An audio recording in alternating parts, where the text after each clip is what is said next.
حضرت امام حسین رضی اللہ تعالی عنہ جب وہاں پہنچے تو شراب کی پھیلی ہوئی بدبو کو محسوس کرتے ہوئے فرمایا یہ بو کیسی ہے؟ تو نشے میں دھت یزید بولا یہ شام میں بنتی ہے، اور ایک جام منگوایا اور اس کو پیتے ہوئے دوسرا جام حضرت امام حسین رضی اللہ تعالی عنہ کی طرف بڑھاتے ہوئے کہا ابا عبداللہ لیجئے۔ تو حضرت امام حسین رضی اللہ تعالی عنہ نے فرمایا میں اس کی طرف دیکھتا بھی نہیں ہوں، اور پھر وہ عشقی اشعار پڑھنے لگا۔ جب یزید کی شراب نوشی کا منظر امام حسین رضی اللہ تعالی عنہ اپنی آنکھوں سے دیکھ چکے تھے تو مجھے بتاؤ یزید کے ہاتھ پہ امام حسین کا پاک ہاتھ کیسے آتا؟ حضرت امام حسین رضی اللہ تعالی عنہ جس ماحول میں پلے تھے، جس ماحول میں پرورش پائی تھی، جس ماحول میں رہے تھے، وہ پاکیزہ اور تقدس ماحول تھا۔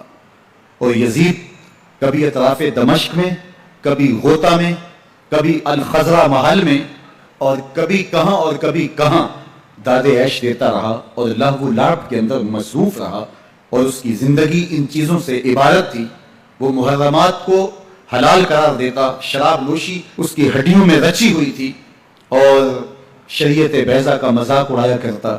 اور حسین ابن علی رضی اللہ تعالی عنہ کی دوستیاں جن لوگوں سے تھی وہ عبداللہ ابن عباس تھے، عبداللہ ابن عمر تھے، حضرت عبد الرحمن بن ابو بکر رضی اللہ تعالی عنہ تھے۔ یزید تو جوا کھیلتا رہا، یزید تو قمار بازی کرتا رہا، یزید تو شراب نوشی کرتا رہا، اور حسین ابن علی مسجد نبوی کے منبر میں حضور کے پہلوؤں میں بیٹھتے رہے۔ اللہ اکبر! حسین کے لیے پیغمبر کے سجدوں کو طول دیا جا رہا ہے۔ حضرت سیدہ فاطمہ الزہرا رضی اللہ تعالی عنہ کے گھر کے قریب سے گزرے تو حضرت امام حسین کے رونے کی آواز آ رہی تھی، تو آقا کریم علیہ السلام نے فرمایا کہ فاطمہ حسین کو چپ کرواؤ، الا تعلمی ان بقاءہ یوزینی، تو جانتی نہیں حسین کا رونا مجھے دکھ دیتا ہے۔ حسین ابن علی کو حضور رونے نہیں دیتے تھے، ان کو دکھی نہیں ہونے دیتے تھے، کیونکہ رسول اللہ صلی اللہ علیہ وسلم جانتے تھے کہ یہ کتنے دکھ سہے گا، کتنی تکلیفوں سے گزرے گا اور کتنے مصائب سہے گا۔ زمانے نے وہ گھڑیاں بھی دیکھی کہ حضرت حذیفہ بن یمان رضی اللہ تعالیٰ عنہ فرماتے ہیں کہ میں حضور کی خدمت میں نماز مغرب کی ادائیگی کے لیے حاضر ہوا، اور میں نے یہ اجازت خاص طور پہ اپنی ماں سے اس شرط پہ لی تھی کہ امی آپ مجھے اجازت دیں، میں حضور کی خدمت میں حاضر ہوتا ہوں، مغرب کی نماز بھی ادا کروں گا، اور پھر حضور سے عرض کروں گا حضور میرے لیے اور میری ماں کے لیے بخشش کی دعا کر دیجیے۔ ماں نے اس شرط پہ اجازت دے دی اور میں حضور کی خدمت میں آ گیا، نماز مغرب ادا کی، سلام پھرا، لیکن حضور عبادات میں، ذکر میں، نوافل میں ایسے مشغول ہوئے کہ میں آرزو رکھنے کے باوجود بھی عرض نہ کر سکا۔ خیر نماز عشاء کا وقت ہوا، اذان پکاری گئی، حضور مصلی پہ آئے، نماز پڑھی، سلام پھرا، اور حضور اٹھے اور کاشانہ اقدس کی طرف چل دیے۔ اب میرے دل میں یہ خیال رہ کے آ رہا تھا کہ ماں کو کیا جواب دوں گا، میں تو حضور سے بخشش و مغفرت کی دعا کروا ہی نہیں سکا۔